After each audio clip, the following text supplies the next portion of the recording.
കേരളത്തിന്റെ തലസ്ഥാന ജില്ലയായ തിരുവനന്തപുരത്ത് പ്രകൃതിയുടെ ശാന്തതയും പുഴയുടെ കുളിർമയും അലിഞ്ഞു ചേരുന്ന മനോഹരമായ ഒരു ഗ്രാമമുണ്ട്, വാമനപുരം. ഈ ഗ്രാമത്തിന്റെ ജീവനാഡിയായി ഒഴുകുന്ന ജില്ലയിലെ ഏറ്റവും നീളം കൂടിയ നദിയായ വാമനപുരം നദിയുടെ തീരത്താണ് നൂറ്റാണ്ടുകളുടെ പൈതൃകം പേറി ഒരു പുണ്യസ്ഥാനം തല ഉയർത്തി നിൽക്കുന്നത്, മേജർ കുറ്റൂർ ശ്രീ ധർമ്മശാസ്താ ക്ഷേത്രം. പ്രധാന പാതയുടെ തിരക്കുകളിൽ നിന്നും 300 മീറ്റർ അകലെ നിശബ്ദതയുടെയും ഭക്തിയുടെയും പച്ചപ്പിലേക്ക് ചേക്കേറിയ ഈ ക്ഷേത്രം കേവലമൊരു ആരാധനാലയം എന്നതിലുപരി ഭക്തർക്ക് ശാന്തിയും സമാധാനവും അഭയവും നൽകുന്ന ഒരു ധർമ്മപീഠമാണ്. ധർമ്മശാസ്താവ് ധർമ്മത്തിന്റെയും നീതിയുടെയും സംരക്ഷകൻ. ലോകമെമ്പാടുമുള്ള ഹൈന്ദവ വിശ്വാസികൾക്ക്, പ്രത്യേകിച്ച് ശബരിമല തീർത്ഥാടകർക്ക് അയ്യപ്പന്റെ ദിവ്യരൂപം എന്നുമൊരു ആത്മീയ പ്രചോദനമാണ്. എന്നാൽ കുറ്റൂരിലെ ശാസ്താവ് കുടികൊള്ളുന്നത് അഗാധമായ തപസ്സിന്റെയോ കടുപ്പമേറിയ നിയമങ്ങളുടെയോ ഭാവത്തിലല്ല, മറിച്ച് ബാലകവേഷം പൂണ്ട കളിയും ചിരിയും നിറഞ്ഞ സ്നേഹമയനായ ഒരു ഗുരുവിന്റെയും കൂട്ടുകാരന്റെയും രൂപത്തിലാണ്. ഈ ക്ഷേത്രത്തിന്റെ ഐതിഹ്യപരമായ അടിത്തറ പോലും അതാണ്, ശാസ്താവും കുട്ടികളും തമ്മിലുള്ള നിഷ്കളങ്കമായ ആത്മബന്ധം.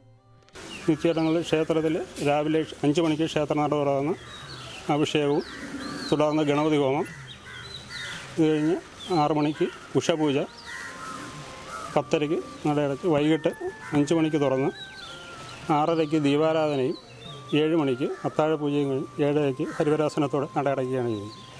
ഒരു ക്ഷേത്രം അതിന്റെ വാസ്തുവിദ്യയിലോ സമ്പത്തിലോ അല്ല മഹത്വം അറിയപ്പെടുന്നത്, അത് കുടികൊള്ളുന്ന ഐതിഹ്യത്തിലും ആ ഐതിഹ്യം ഭക്തരിലും സമൂഹത്തിലും ഉണ്ടാക്കുന്ന സ്വാധീനത്തിലുമാണ്. കുറ്റൂർ ക്ഷേത്രത്തെ മേജറാക്കി മാറ്റുന്നത് അതിന്റെ തുടക്കത്തെക്കുറിച്ചുള്ള ഹൃദയസ്പർശിയായ ഈ ഐതിഹ്യമാണ്. ഇന്നത്തെ കുറ്റൂർ ക്ഷേത്രം സ്ഥിതി ചെയ്യുന്ന പ്രദേശം ഒരു കാലത്ത് വെറും പുൽമേട് മാത്രമായിരുന്നു. വാമനപുരം നദീതീരത്തെ ഈ പുൽമേട് സമീപ പ്രദേശങ്ങളിലെ കുട്ടികളുടെ ഒരു പ്രധാന മേച്ചിൽപ്പുറമായിരുന്നു. കാലികളെ മേയാൻ വിട്ട ശേഷം ഈ ബാലന്മാർ സ്ഥിരമായി ഏർപ്പെട്ടിരുന്ന വിനോദം അമ്പലമുണ്ടാക്കി കളിക്കുക എന്നതായിരുന്നു. കല്ലുകളും കമ്പുകളും കൊണ്ട് ഒരു മാടം കെട്ടുക, കളിമണ്ണ് കൊണ്ടൊരു വിഗ്രഹമുണ്ടാക്കുക, പൂജകൾക്കായി ഇലകളും പൂക്കളും ശേഖരിക്കുക. ലോകത്തിലെ ഏറ്റവും വലിയ ആചാര്യന്മാർ പോലും നിർവഹിക്കാത്ത ഭക്തിയുടെയും നിഷ്കളങ്കതയുടെയും പരമമായ രൂപമായിരുന്നു ആ കളികൾ.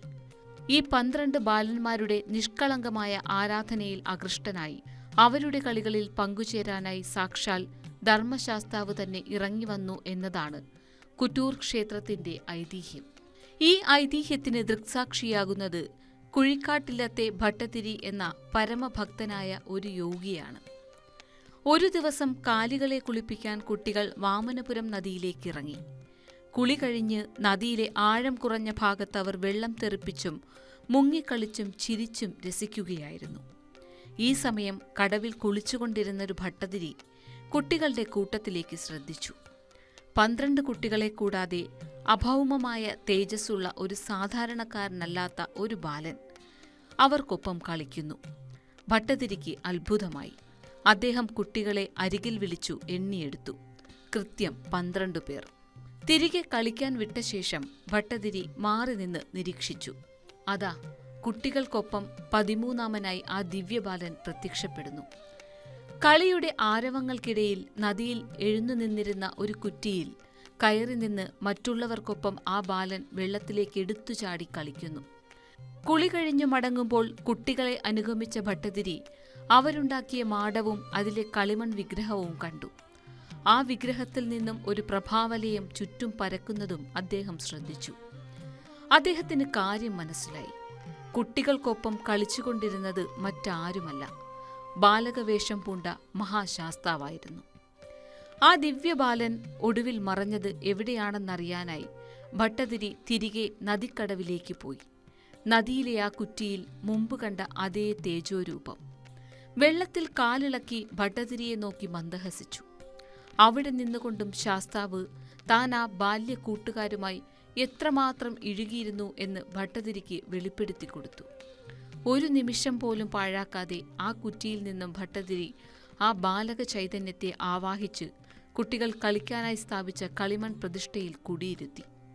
അങ്ങനെ നദിയിലെ കുറ്റിയിൽ നിന്നും ചൈതന്യം ആവാഹിച്ചെടുത്തതുകൊണ്ടും ആ പ്രദേശം കുറ്റൂർ എന്നറിയപ്പെട്ടിരുന്നതുകൊണ്ടും ഈ ക്ഷേത്രം കുറ്റൂർ ക്ഷേത്രം എന്ന് പ്രശസ്തമായി.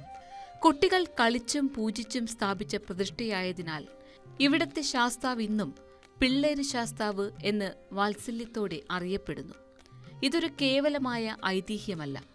ഹൈന്ദവ വിശ്വാസത്തിൽ ക്ഷേത്രമെന്നത് പ്രതിഷ്ഠാകർമ്മത്തിലൂടെ മാത്രം നിലവിൽ വരുന്നതല്ല.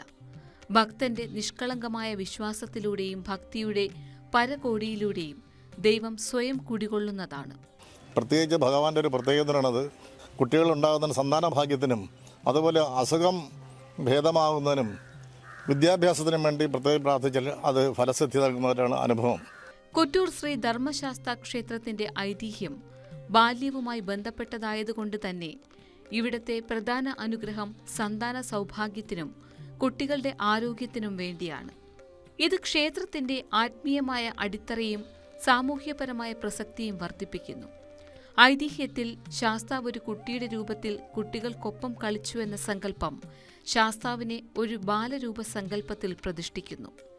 കുട്ടികളില്ലാത്ത ദമ്പതികൾക്ക് കുറ്റൂർ ശാസ്താവിന്റെ തിരുമുറ്റത്തെത്തി പ്രാർത്ഥിക്കുമ്പോൾ തങ്ങളുടെ പ്രാർത്ഥനകൾ ഒരു ബാലകനായ ശാസ്താവിന്റെ ചെവിയിൽ നേരിട്ടെത്തുന്നു എന്ന ആഴമായ വിശ്വാസമുണ്ട്.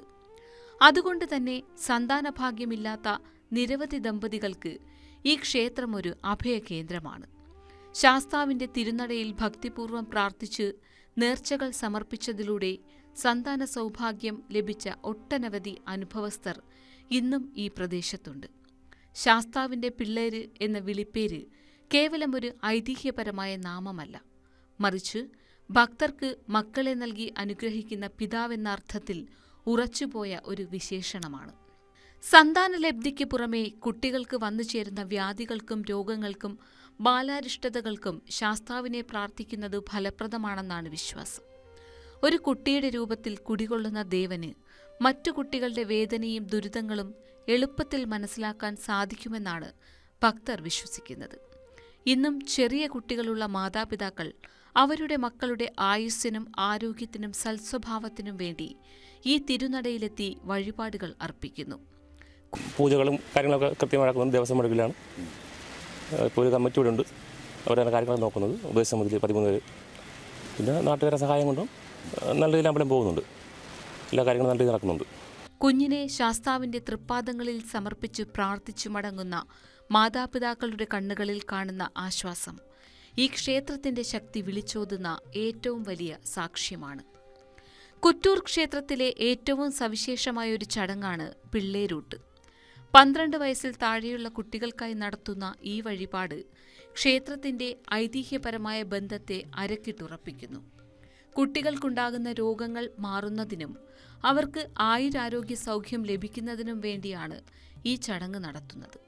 ഇതൊരു കേവലം സദ്യ നൽകൽ മാത്രമല്ല, ശാസ്താവ് ഒരു ബാലന്റെ രൂപത്തിൽ കൂടെ കളിച്ചതിന് നന്ദി പറയുന്നതും ക്ഷേത്രത്തിന്റെ മതിൽക്കെട്ടിനുള്ളിൽ വെച്ച് കുട്ടികൾക്ക് ശാസ്താവിന്റെ അന്നം നൽകുന്നതിലൂടെ അവർക്ക് ദിവ്യമായ സംരക്ഷണം ഉറപ്പാക്കുന്നതുമായ ഒരു പ്രതീകാത്മക ചടങ്ങാണിത്.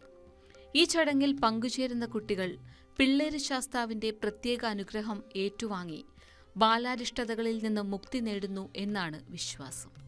ശാസ്താവ് ഹൈന്ദവ വിശ്വാസത്തിൽ ശനിയുടെ അതിദേവനായാണ് കണക്കാക്കപ്പെടുന്നത്.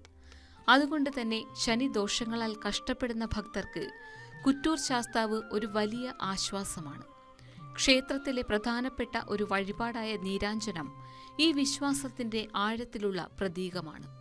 ജ്യോതിഷമനുസരിച്ച് ഒരു വ്യക്തിയുടെ ജീവിതത്തിലെ സുഖദുഃഖങ്ങളിലും കഷ്ടപ്പാടുകളിലും നിർണായകമായ വഴിത്തിരിവുകളിലും ശനിയുടെ സ്വാധീനം വളരെ കൂടുതലാണ്. 7ര ശനി, കണ്ടകശനി പോലുള്ള ദശാസന്ധികളിലൂടെ കടന്നുപോകുന്നവർക്ക് പലപ്പോഴും ദുരിതങ്ങളും തടസ്സങ്ങളും അനുഭവിക്കേണ്ടി വരാറുണ്ട്. ശനിദോഷം ശമിക്കുന്നതിനായി അതിൻ്റെ ആദിദേവനായ ശാസ്താവിനെ പ്രീതിപ്പെടുത്തുക എന്നതാണ് ഉത്തമമായ പരിഹാരമാർഗം. കുറ്റൂർ ശ്രീ ധർമ്മശാസ്താ ക്ഷേത്രം ശനീശ്വര പൂജയ്ക്കും നീരാഞ്ജന സമർപ്പണത്തിനും പ്രസിദ്ധമാണ്.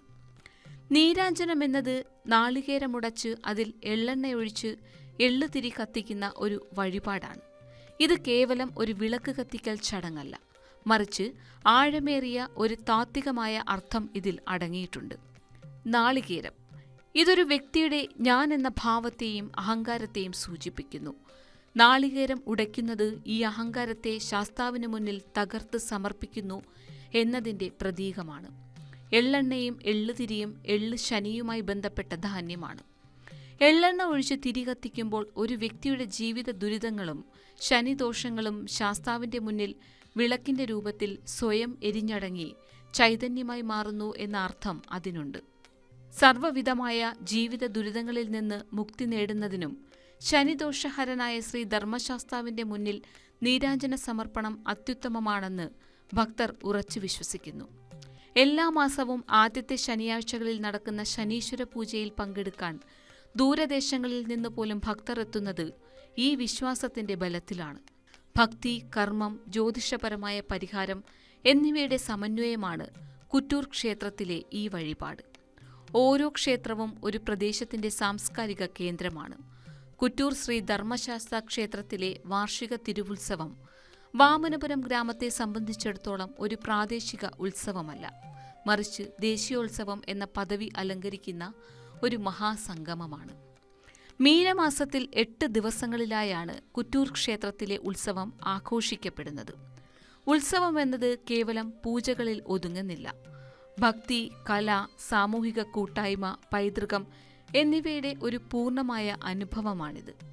ഉത്സവത്തോടനുബന്ധിച്ച് നടക്കുന്ന പ്രധാന ചടങ്ങുകൾ അതിൻ്റെ ആകർഷണീയത വർദ്ധിപ്പിക്കുന്നു. വിശേഷാൽ പൂജകളും ആചാരങ്ങളും താന്ത്രികവും വൈദികവുമായ എല്ലാ ക്ഷേത്രാചാരങ്ങളും കൃത്യമായി പാലിച്ചുകൊണ്ട് ദേവന് വിശേഷാൽ പൂജകളും നിവേദ്യങ്ങളും സമർപ്പിക്കപ്പെടുന്നു. ഉത്സവ ബലി പോലുള്ള ചടങ്ങുകൾ ക്ഷേത്രത്തിന്റെ ചൈതന്യം കൂട്ടുന്നു. പൊങ്കാല ദേവന് സമർപ്പിക്കുന്ന ഒരു വിശേഷപ്പെട്ട വഴിപാടാണിത്. മൺകലങ്ങളിൽ ഭക്തർ സ്വയം അന്നം പാകം ചെയ്ത് ദേവന് നിവേദിക്കുന്നു. ഈ ചടങ്ങ് ഭക്തന്റെ സമർപ്പണത്തിന്റെയും സമൂഹത്തിന്റെ കൂട്ടായ്മയുടെയും പ്രതീകമാണ്. വർണ്ണാഭമായ ഘോഷയാത്രകളും നിശ്ചല ദൃശ്യങ്ങളും ഉത്സവത്തിന്റെ പ്രധാന ആകർഷണങ്ങളിലൊന്ന് അതിന്റെ ഘോഷയാത്രകളുമാണ്. വർണ്ണാഭമായ നിശ്ചല ദൃശ്യങ്ങൾ, വാദ്യമേളങ്ങൾ, കലാരൂപങ്ങൾ എന്നിവയുടെ അകമ്പടിയോടെയുള്ള ഘോഷയാത്ര ഗ്രാമവീഥികളെയാകെ ഭക്തിയുടെയും ആവേശത്തിന്റെയും നിറങ്ങളാൽ അലങ്കരിക്കുന്നു. കരിമരുന്നു പ്രയോഗം ഉത്സവത്തിന്റെ പര്യവസാനത്തെ പ്രൗഢമാക്കിക്കൊണ്ട് നടക്കുന്നതാണ്. രാത്രിയുടെ ആകാശത്തെ വർണ്ണങ്ങൾ കൊണ്ട് വിസ്മയിപ്പിക്കും. ശബരിമലയുമായി അഭേദ്യമായ ബന്ധമുള്ള ദേവനാണ് ശാസ്താവ്. അതുകൊണ്ട് തന്നെ മണ്ഡലകാലം ഈ ക്ഷേത്രത്തിലും വളരെ പ്രധാനമാണ്. അയ്യപ്പ ഭക്തർ വ്രതാനുഷ്ഠാനങ്ങളോടെ ക്ഷേത്രത്തിൽ എത്തിച്ചേരുകയും വഴിപാടുകൾ അർപ്പിക്കുകയും ചെയ്യുന്നു. മണ്ഡലകാലം എന്നത് ആത്മീയമായ ശുദ്ധീകരണത്തിന്റെയും കഠിനമായ വ്രതത്തിന്റെയും കാലഘട്ടമാണ്. കൂടാതെ മകരസംക്രമണ ദിവസത്തെ മകരവിളക്ക് മഹോത്സവവും ഇവിടെ ഭക്തി നിർഭരമായി ആഘോഷിക്കുന്നു. ശാസ്താവിന്റെ ദിവ്യചൈതന്യം കൂടുതൽ പ്രകടമാകുന്ന ഈ ദിവസങ്ങളിൽ ക്ഷേത്ര ദർശനം നടത്തുന്നത് അതീവ പുണ്യകരമായി കണക്കാക്കുന്നു. ധർമ്മശാസ്താവ് ഒരു യോഗീശ്വരനാണ്. അതോടൊപ്പം തന്നെ ബുദ്ധിയുടെയും ജ്ഞാനത്തിന്റെയും ദേവനുമാണ്. നവരാത്രി ആഘോഷങ്ങളോടനുബന്ധിച്ച് നടക്കുന്ന വിദ്യാരംഭം ചടങ്ങ് കുറ്റൂർ ക്ഷേത്രത്തിലും പ്രാധാന്യമർഹിക്കുന്നു. പിള്ളേര് ശാസ്താവിന്റെ സന്നിധിയിൽ അറിവിന്റെ ലോകത്തേക്ക് പിച്ചവെക്കുന്ന കുട്ടികൾക്ക് ജ്ഞാനത്തിന്റെയും വിവേകത്തിന്റെയും വെളിച്ചം ലഭിക്കുമെന്നാണ് വിശ്വാസം. കുട്ടികളുടെ ആരോഗ്യത്തിനും ഭാവിക്കും വേണ്ടി പ്രാർത്ഥിക്കുന്ന മാതാപിതാക്കൾക്ക് മക്കളുടെ വിദ്യാരംഭം ഇവിടെ നടത്തുന്നത് ഒരു അനുഗ്രഹമാണ്. മലയാള മാസത്തിലെ ആദ്യത്തെ ബുധനാഴ്ചയും ആദ്യത്തെ ശനിയാഴ്ചയും ക്ഷേത്രത്തിൽ വിശേഷ ദിവസങ്ങളാണ്. ശനിയാഴ്ച ശനിദോഷ നിവാരണത്തിനായി നീരാഞ്ജനവും ശനീശ്വര പൂജയും നടത്തുന്ന പ്രധാന ദിവസമാണ്. ബുധനാഴ്ച ബുധൻ ഗ്രഹം ബുദ്ധിയെയും വിദ്യയെയും സൂചിപ്പിക്കുന്നു. ഈ ദിവസം ശാസ്താവിനെ പ്രാർത്ഥിക്കുന്നത് വിദ്യാലാഭത്തിനും കാര്യസിദ്ധിക്കും ഉത്തമമായി കണക്കാക്കുന്നു. മീനമാസത്തിലെ ഉത്രം നാളിൽ ആറാട്ടോടുകൂടി ഉത്സവം സമാപിക്കുന്നു. പൈങ്കനി ഉത്രം എന്നറിയപ്പെടുന്ന ഈ ദിവസം ശാസ്താവിന്റെ ജന്മദിവസമായും അല്ലെങ്കിൽ അവതാര ദിവ്യശക്തികൾ പ്രകടമായ ദിവസമായും കരുതപ്പെടുന്നു. ആറാട്ട് എന്നത് പ്രകൃതിയുമായി ശാസ്താവ് ലയിക്കുന്നതിന്റെ പ്രതീകമാണ്.